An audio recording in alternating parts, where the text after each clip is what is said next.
साहब हमारे दिमाग सड़क गए थे, हमको हर तरफ पाकिस्तानी नजर आता है, हमने छोड़ दिया। हमने कहा मिसाइल तू उड़ उड़ के जा, कहां पे? पाकिस्तान के बॉर्डर पे।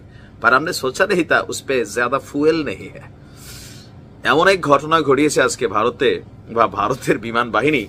বিষয়টা কত প্রকার দুঃখজনক বা কত রকমের দুঃখজনক হইতে পারে, আবার কেউ কেউ এটা নিয়ে সমালোচনা করছেন। কেউ বলছে যে তাড়াহুড়ার মধ্যে কইরা দিছে, কেউ বলছেন যে ভাই এই ঘটনাতে নিজেরাই নিজেদেরকে শেষ করে দিয়েছে। ঘটনা হচ্ছে নিজ দেশের ভূখণ্ডের বেসামরিক স্থাপনায় বিমান হামলা চালিয়েছে ভারতের বিমান বাহিনী আইএএফ। মানে নিজেদের স্থাপনাতেই নিজেরা হামলা চালিয়েছে।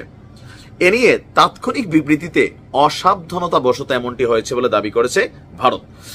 মধ্যপ্রদেশ রাজ্যের শিবপুরি জেলায় এই অস্বাভাবিক ঘটনাটি ঘটে। ভারতীয় গণমাধ্যমের প্রতিবেদন অনুযায়ী মনোজ সাগরের বাড়িতে বিমান বাহিনীর একটি জেট থেকে ভারী ধাতব বস্তু পড়েছিল, যার কারণে বাইরের দুটি কক্ষ মারাত্মকভাবে ক্ষতিগ্রস্ত হয়। শিবপুরের পুলিশ সুপার আমান সিং রাঠোর বলছেন, বাড়িতে যারা ছিলেন তাদের মধ্যে কেউ এরকম ক্ষতিগ্রস্ত হয়নি।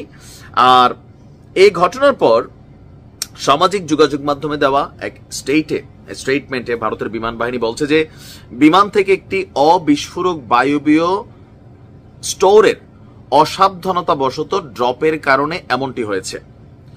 সম্পত্তির ক্ষতির জন্য দুঃখ প্রকাশও করেছে এবং এই নিয়ে তারা আপনার কি বলা যে তদন্ত শুরু করেছে। তবে কেউ কেউ বলছেন যে এই যে ভারত এবং পাকিস্তানের মধ্যে যে চলমান উত্তেজনা, এখানে আমরা দেখছি দুই দেশ একে অন্যের বিরুদ্ধে তাদের সামরিক সক্ষমতা প্রকাশ করতে চাচ্ছে। যেমন ধরেন ভারত তাদের আকাশ প্রতিরক্ষা সিস্টেমকে ঝালাই করে নিচ্ছে, অপরদিকে পাকিস্তান সারফেস টু মিসাইল ওই সিস্টেমটাকেও একটু ঝালাই করে নিচ্ছে। পাল্টাপাল্টি হুমকি ধামকি চলছে, বর্ডারে কয়েক জায়গায় গোলাগুলিও হয়েছে, এগুলো কিন্তু কন্টিনিউ। তো এই অবস্থায় এক দেশ আরেক দেশে আঘাত না করলেও সাগরে এবং নিজেদের দেশের মধ্যে বিভিন্ন জায়গায় শত্রুর যেই মানে কাল্পনিক শত্রুকে টার্গেট করে নানান ধরনের মহড়া টহরা চলছে। তো এমন একটা মহড়ার জন্যই বিমান বাহিনীর এই বিমানটি উড্ডয়ন করা হয়েছিল। তো কেউ কেউ বলছেন যে এটা মহড়াই ছিল, আবার কেউ বলছেন যে বিমান বাহিনীর পক্ষ থেকে যে না, এটা মহড়া ছিল না, এটা হচ্ছে ভুলবশত অসাবধানতাবশত দুর্ঘটনাবশত একটা জিনিস খুইলা পড়ে গেছে বিমান থেকে, যার কারণে এখানে এসে বিস্ফোরণ হয়েছে। আমরা কোনো অভিযান অথবা মহড়া চালাইনি। তবে বিশ্লেষকরা বলছেন দুই দেশের জনগণ এই মুহূর্তে যুদ্ধ চাইলেও দুই দেশের যারা প্রতিরক্ষা মন্ত্রণালয় আছে, সরকারে আছেন, তারা যুদ্ধটাতে ধাবিত হবেন না। কেন হবেন না? আমার কাছেও বেশ কয়েকটা যুক্তি দিচ্ছি, দেখি আপনাদের কাছে কেমন লাগে। প্রথমত, যুদ্ধ একটা ব্যয়বহুল ইস্যু ভাই। এটা আমরা ওই একটা বুলেটের দামে আপনি দেখেন কি, তো সেইখানে এত বড় একটা যুদ্ধ চালাইতে গেলে দুই দেশ যদি যুদ্ধে জড়িয়ে যায় তাহলে বিলিয়নস অফ ডলার দুই দেশের খরচ করতে হবে। ভারতের অর্থনীতি তো মন্দা আছে, পাকিস্তানের তো পুরাটাই আছে। তো এই অবস্থায় এই দুইটাই এই মুহূর্তে অর্থনৈতিকভাবে দরিদ্রতায় ভুগছে তাদের দেশ অনুযায়ী।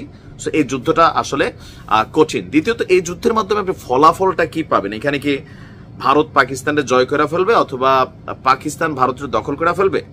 আবার কাশ্মীর, আজাদ কাশ্মীর, জম্মু কাশ্মীর কেউই আসলে কোনো অংশ দখল করে নিয়ে নিজেদের পক্ষে রাখতে পারবে না। সো এখানে রেজাল্ট আমার মনে হয় না যে খুব বড় কিছু আসবে।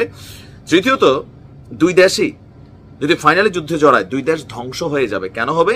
দুই দেশের কাছে পারমাণবিক মেশিনারিজ আছে, এক দেশ মারবে মানে আরেক দেশ মাইরা দিবে, না থাকলে শেষ হয়ে গেলে ভান্ডার বিদেশিরা এসে ফিল আপ করবে যে কিনো। সো বিভিন্ন কারণে আমার কাছে মনে হয় যুদ্ধটাতে ধাবিত হবে না, তারপরেও দেখা যাক কি হয়। তবে আশঙ্কা একবারে এখনো সরে যায়নি। ভালো থাকুন।